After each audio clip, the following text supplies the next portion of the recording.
Welcome to the You Are a Philanthropist podcast. This is episode 24, and today we're talking with MaryFran Mitrano. MaryFran is a development manager for an arts nonprofit in Massachusetts who has spent a career in nonprofits for over 30 years and fundraising for 14. Welcome to the You Are a Philanthropist podcast with Jen Klein, a certified fundraising executive and philanthropic entrepreneur. This show is dedicated to empowering and inspiring you to make a difference in your community and our world. Jen believes all acts of kindness matter, and this show is designed to help you take pride in your everyday actions of improving the lives of others and making a change in the world. Now, here's Jen. MaryFran, welcome to the show. Thank you, Jen. It's my pleasure to be here. I'm so excited you're here because we started off as friends working for as volunteers for Littleton Community Farm. That's how we met. That's right. And Amy Tarlow Lewis, who's the executive director for Littleton Community Farm, is on season 1 of the podcast. And I wanted to have you on this show because A, we talk a lot about fundraising and we love to talk about fundraising together. And B, because I'm very, impressed and excited about the career you've had in nonprofits. Can you tell me how you got started in nonprofits? Really, I worked in higher ed really for most of my adult life. Just sort of fell into it and started working at an art school in Manhattan, and from there I moved to NYU. And I will say one great thing about working in higher ed is there's tuition remission, and that's where I finished my degree. So it's a great benefit of working in a college besides the mission and just being a fun atmosphere to be in. And from there, I moved to Harvard University, and that's where I did not start in fundraising, but where I moved to fundraising, and on a great place to learn fundraising for anyone. Absolutely. So how many years did you spend at Harvard in fundraising? I want to say, was it 9? Probably about 8 or 9. Yeah, I've been gone about 6 years now. I'm at an age where the years sort of blur together. But yeah, it was funny. I was working there, and again, not in fundraising. And a friend of mine came to me and said, I want you to meet my boss. I said, okay. And I foolishly didn't even understand why at the time. And I realized that she was moving on to a new job and she was picking me as she wanted me to be her replacement. And so when I met the woman who became my boss, and we started talking about fundraising, which I was intrigued by, but a little bit intimidated by. And I remember saying to her in our very first meeting, like, isn't it hard to ask people for money? And she said to me, which I'll never forget, that you should never be afraid to ask people to support a cause you believe in. And, I was sold from there. So That's wonderful. And Harvard, as we know, is a fundraising machine. I think, am I right? They have how many billions of dollars? I think it's 7. Last I checked, it was 32 billion. Oh, wow. I'm way off. Yeah. I mean, Harvard gets a lot of grief for that, but people that work in fundraising remember, this, first of all, it's America's oldest corporation. So they've been around a long time. And that money's been building interest for, 300 years. And most of it, you can't touch that, right? Like, right. People don't realize that. They think that, you have 32 billion. Why aren't you funding this, that, and the other thing? Well, it's like, because it has to sit there and you have to live off the interest by law. So that's why they have so much money. So we know that that's called an endowment fund, right, in fundraising. And so it's, you draw from the interest only, probably around anywhere between 3 and 7%, I think, is the draw. Right. Usually is what standard practice is for nonprofits. So when an organization is looking at long-term success of the institution, they want to increase their endowment dollars to be able to sustain the organization. So clearly, Harvard's not going anywhere, is it? Yeah, no, they'll be around for a while, which they do some good work. So, but I will say too, it was a great place to learn fundraising because they have an army. First, I think they professionalized fundraising. They were the first place to do it. And, all the different parts of fundraising, because it's such a big operation, that they're really broken down into the different functional areas and areas of expertise. And so I really got to understand what those were, while also I was sort of, again, many of the jobs are very specialized, but I was sort of in a lucky position where I got to sort of go across some functional areas and get to collaborate with a lot of different departments within fundraising. So it was a good overview for sure. Great. And then from there, you moved on to an arts nonprofit. Tell me about that transition. That was a big transition. We live in a small suburban, almost rural Massachusetts town, and had been commuting into Cambridge which is a city and a great city, and with a big, vibrant population and a huge, I don't know how many people Harvard employs, tens of thousands. And from there, going to a small nonprofit in my town, an arts nonprofit that, I think we had a full-time staff of like 20. We growing now in the process of significantly expanding our operation, but still small by Harvard standards. And so again, going from some place where you have an army of fundraisers with a lot of everyone sort of focusing in their own area of expertise, it was like, I'm going to cover like 6 of those areas now, which again, like I said, I had already had that sort of experience of being able to cross different areas. And so it was a good fit for me, but a very different environment. Yeah. And we always say in fundraising how many different hats we have to wear when you're in a small shop like that. Mm. Yeah. And I actually prefer it. I like kind of a close-knit community, really camaraderie and collaboration. And but I've always spent my career, besides one nonprofit, in a smaller shop. And I guess it's just what I used to and what I like. But do you want to talk about maybe some of the challenges of working in a small shop in the fundraising department, just so our listeners can get a sense of what it's like to work in the fundraising department of a small nonprofit? Sure. Well, I'd like to say that the most important pieces of, sort of fulfillment in fundraising is you really need to be able to support the mission. You have to believe in it, and your team, right? That's really any job. It's the team that makes it. So if you believe in the cause and you're surrounded by good people, you're going to love it no matter what. But yeah, so my job right now, it's a shop of 4.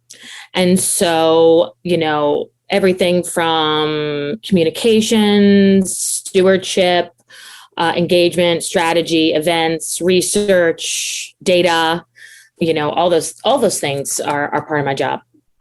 Yeah. And so it's interesting because when you described all the different aspects, I was thinking to myself, well, do our listeners even realize all the things fundraisers do? Because like you said, there's the data aspect, there's the communication aspect, maybe magazines and newsletters, electronic and paper, and then there's the stewardship, the annual report and plaques and just general events, and And so when people think of fundraising, they just kind of think of asking people for money, which would be more like a major gift officer position. But there's a lot of supportive roles as well. And maybe someone doesn't want to particularly ask for the organization, but they can still play a strong supportive role. Yeah, that's really me, right? So I found that I'm great at asking on paper, and I genuinely like meeting people and learning about them and sort of cultivating a relationship because it's sincere. I like that, but I am not the best at the verbal asking. Now, I definitely believe that's a skill that can be learned, but I just, again, there's so much else to fundraising that I enjoy doing that, that's really where I put my focus. The way I think of it is it's sort of like you're stewarding a relationship for the organization. So like data, people might discount data, but if you think about it, it's like you are in charge of, the organization's relationship with this person, this donor. And when you're gone, whoever the new person is, you don't want them to start from scratch, right? So they need to know everything that happened before. So you have to keep track of that, which is a lot, and then you need to also be able to have that information in a way that you can pull it and easily analyze it to create lists of prospects and, pipelines. It's incredibly important for efficiency and success. So not something you can discount when you're considering, the important pieces of fundraising. Absolutely. It is so important about how strong the database is historically and up to date. And like you said, when you think about the relationship aspect of fundraising, if your database is saying, they didn't have a donation last year, but the donor says, oh, yes, I did. Well, then you have a problem in your database, and that's embarrassing. It absolutely is. Yeah. I think I left gift processing off that list which is actually even, a subset of the data, but a very important one. Hugely important. Yeah. Gift processing, when we receive a donation either online or by check in the mail, maybe people can even Venmo these days, right? Actually, it's a great tool. The PTA is using it. I think it really, it just makes it so easy for people. I wish we could make more use of it. Yeah. So there's so many ways to give, and these days because of technology, and then the nonprofit needs to process those gifts and make sure they get an acknowledgement letter so that when they file their taxes, the government, puts that as a tax break. Is that right? That's right. Yeah. So one of the many benefits of giving to a nonprofit, some see it as more important than others, I think, but for most people, I would say they give to nonprofits because it feels good. Would you agree with that? Oh, yeah. It's all about that. You want people to feel good. It's about matching what they care about with what you do. And if the donor's not happy, they're not going to give again. And you really want to be able to sustain their support. It's vitally important. Sure. It's just like any relationship. You have to treat your friends well. Exactly. Yeah. Sometimes. And just be polite, Sometimes we call it friend raising. Exactly. Yeah. I call it fun raising. Would you call it fundraising too? Sometimes, some days, yes. Yes. Yeah. Most days.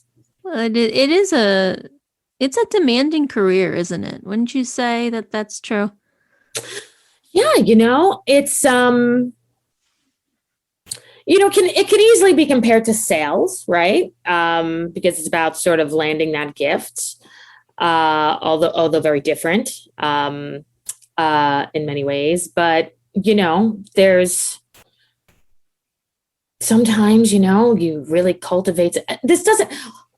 I approach it from the point of view, and I say this all the time. No one knows us anything. We're not entitled to any gift, and so you don't get angry at anyone for not giving you money.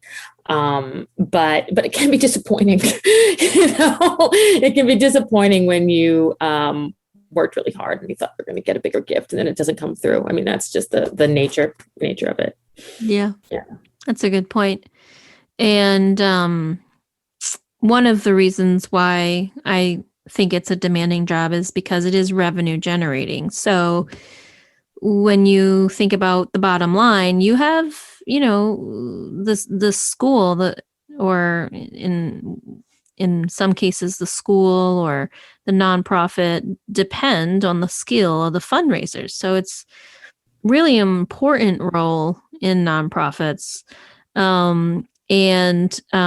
Because there are those deadlines and goals, it does make it a challenging job. Yeah.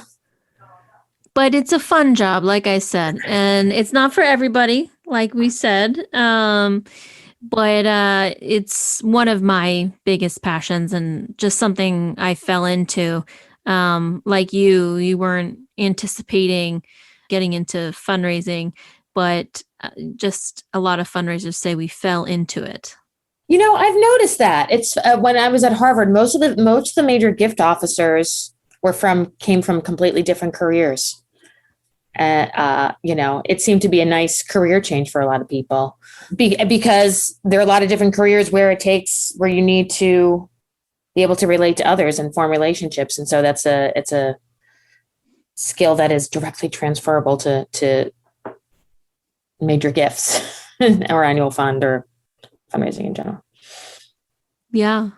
If you can have a conversation with somebody and shoot the breeze, you're probably a great major gift fundraiser because it really, like we said, it's about that relationship and talking about the institution and the joys and challenges and goals and deadlines and sharing in the triumphs and the failures of the institution. Let's be honest, there's challenges in nonprofits.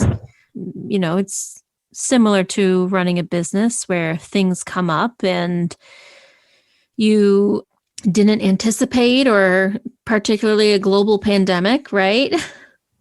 We did not. And it's at times like that, that's when it's particularly difficult to be in arts fundraising, like a pandemic or say a, global economic crisis or things like this.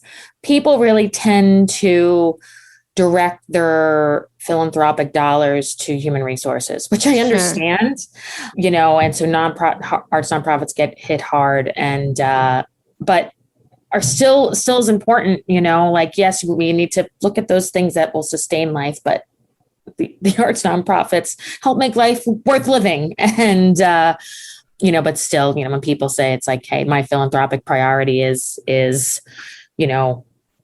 families in need. Yeah, I understand that.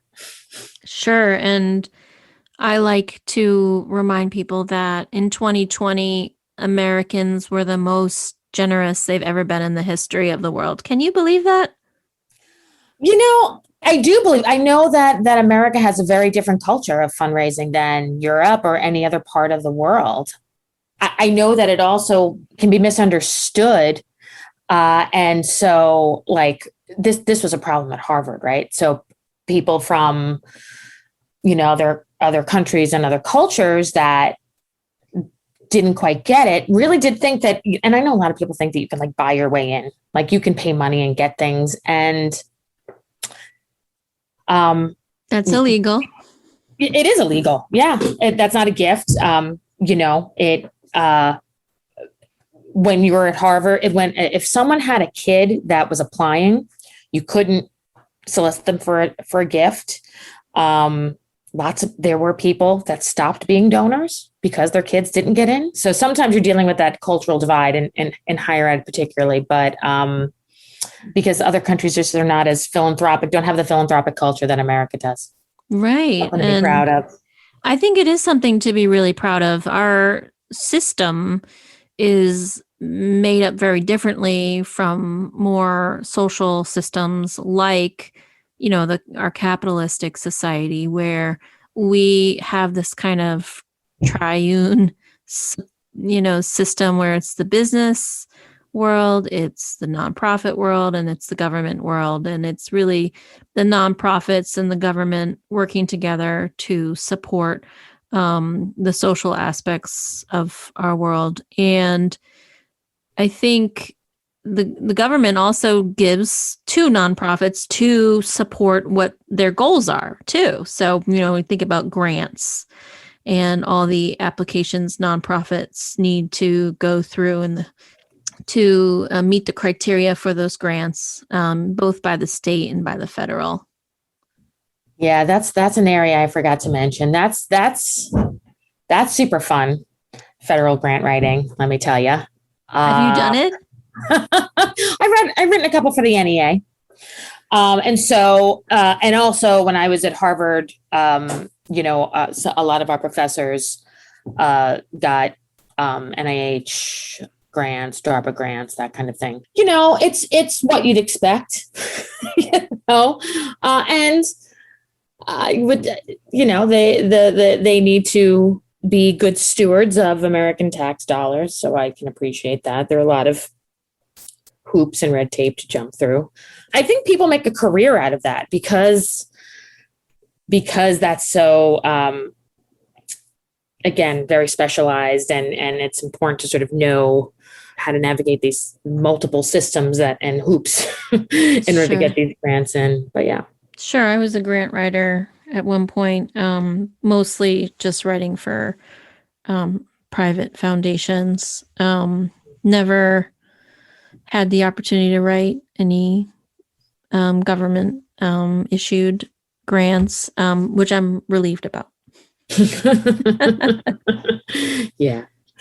Going back to this system of nonprofits supporting the social aspects of our American lives, definitely all over the world. But like you said, what do you think inspires people to, whether they could be middle class, upper class, what do you think inspires them to want to give back? Because we keep talking about, how selfish people can be. And I think when you think about the news and how terrible they make Americans out to be sometimes, what do you think about when you think about the generosity of Americans? It's inspiring. I can say that, looking at Harvard just closed a campaign where they raised a ridiculous amount of money, and you have your different goals set up. The one that they hit the quickest, that is always the easiest to raise money for, was scholarships. Right? It was about giving people opportunities, the same opportunities that they had. It's actually probably cheaper for some families to go to Harvard than it would be to go to their state school, because that's how aggressively they fundraise for scholarships. And then, and I see it where I work now. The arts nonprofit I work at, we have a community music school and performance programs, but what people almost always want to support first is our outreach programs, where we go and sort of bring music into schools, under-resourced schools that need it. That's what pulls their heartstrings and makes them feel good. Sure. So there is this sense of climbing, reaching the American dream, and then reaching behind you as well and pulling the next people up. Isn't that a wonderful American tradition? It is. Seeing how many people rise to that challenge and want to support it is heartwarming.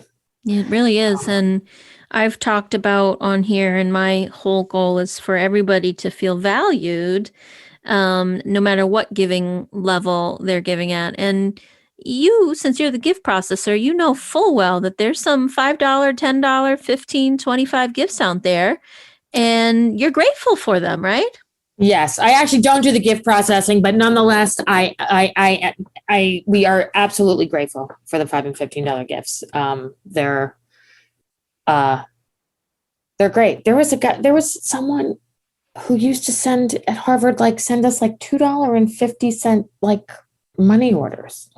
And I was like, that's so sweet, it all adds up. And also it's important to remember that your $10, $15 donor today could very well be your $100 donor tomorrow and your major gift donor, in 10 years. Sure. And who knows, maybe, toward the end of their life, they're interested in seeing, the planned giving go to the nonprofit as well, so that after their death, they leave their money to a nonprofit as well. So that's a whole other area that we forgot to even think about, is the planned giving part. Yeah.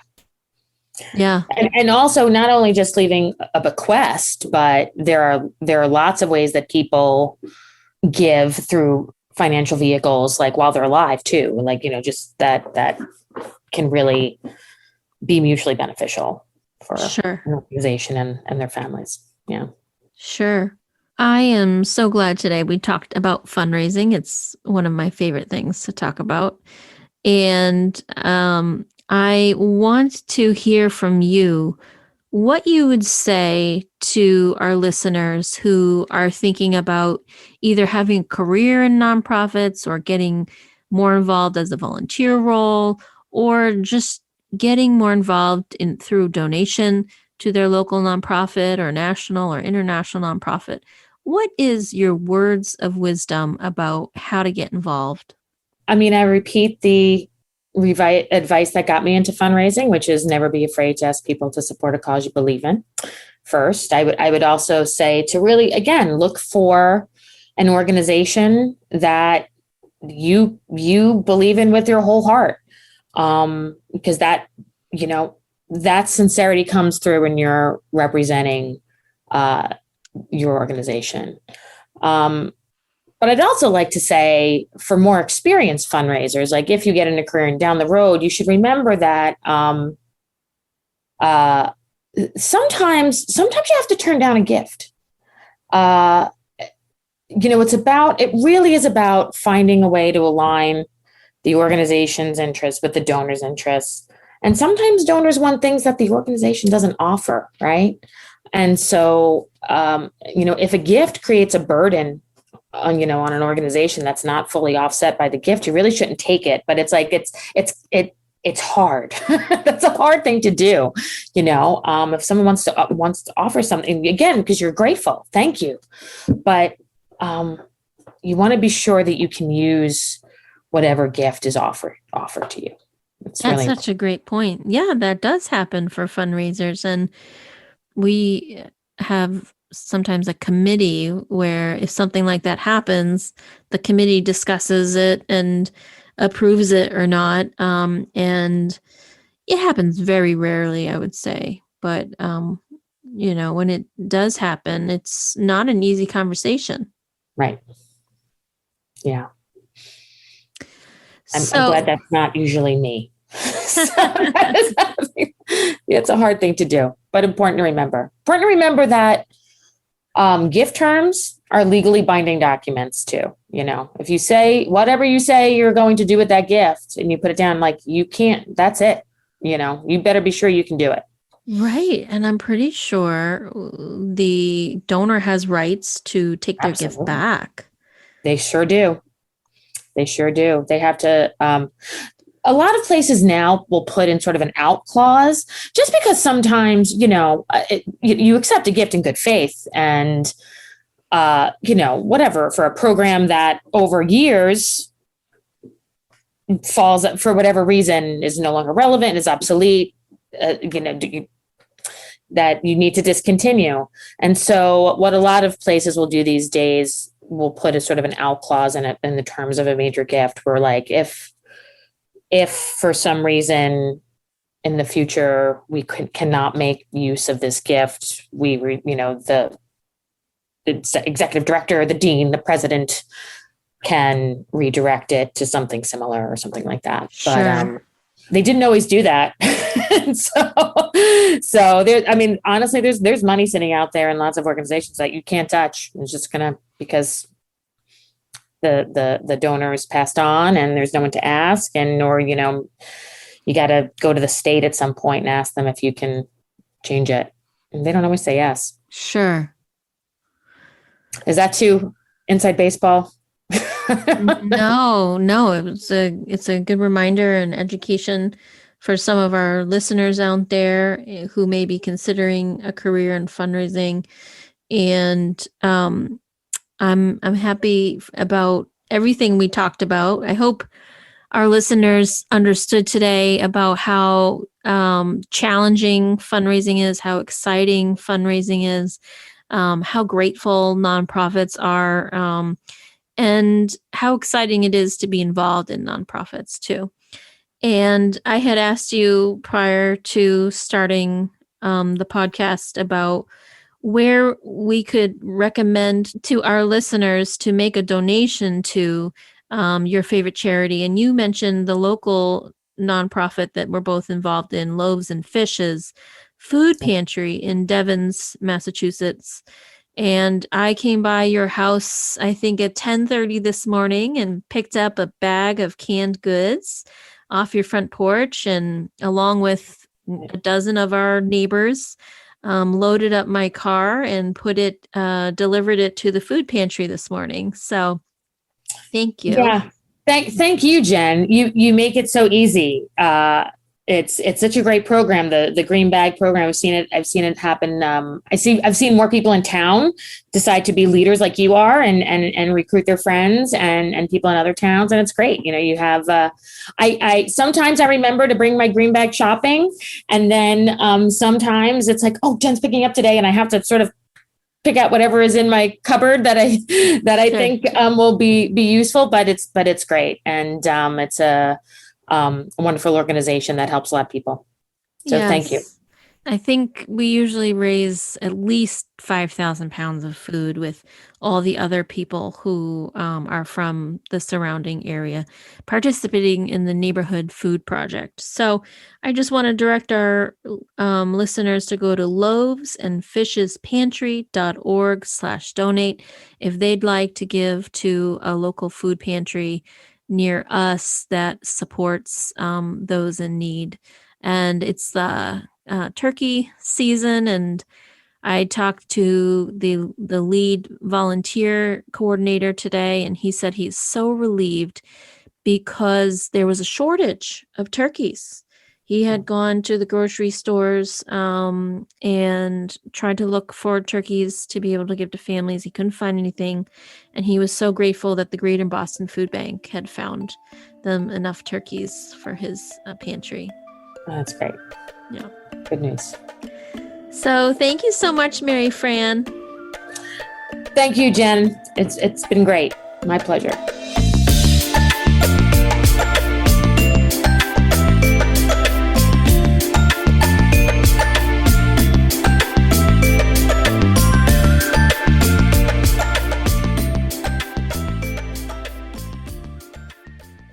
You are the kind of person who wants to improve the lives of others, but you need to take pride in your everyday actions. You Are a Philanthropist believes that every act of goodwill deserves to be recognized as philanthropy. Each individual action you take impacts another's life. Believe that what you do makes a difference. So call yourself a philanthropist and start a ripple effect of generosity that boomerangs back to you. Go to youareaphilanthropist.com/shop.